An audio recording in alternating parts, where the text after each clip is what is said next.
குணப்படுத்த முடியாத நோய்க்கு வருமுன் காப்பதே நல்லது.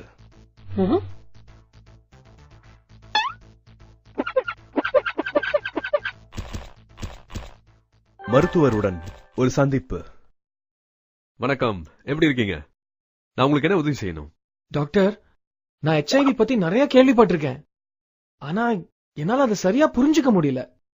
அத பத்தி கொஞ்சம் விளக்கமா சொல்ல முடியுமா? நிச்சயமா.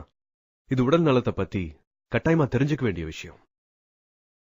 HIVனா ஹியூமன் இம்யூனோ டிஃபிஷியன்சி வைரஸ். இந்த மோசமான வைரஸ் தான் எய்ட்ஸ் நோயை உருவாக்குது. இது உங்க உயிரையும் கொல்லக்கூடியது. என்ன சொல்றீங்க டாக்டர்? இந்த நோயை குணப்படுத்தவே முடியாதா? முடியாது. HIV மற்றும் எய்ட்ஸ குணப்படுத்தவே முடியாது. இது யார வேணாலும் பாதிக்கலாம். அதனால வரதுக்கு முன்னால தடுப்பதுதான் சிறந்த பாதுகாப்பு. இத பத்தி எல்லா விவரங்களையும் தெளிவா தெரிஞ்சுக்கிட்டா உங்களையும் பாதுகாத்துக்க முடியும், HIV பரவாம தடுக்கவும் முடியும். இது ஏன் ஆபத்தானது? இந்த நோய் எப்படி உருவாகுது? நான் உங்களுக்கு விளக்கமா சொல்றேன்.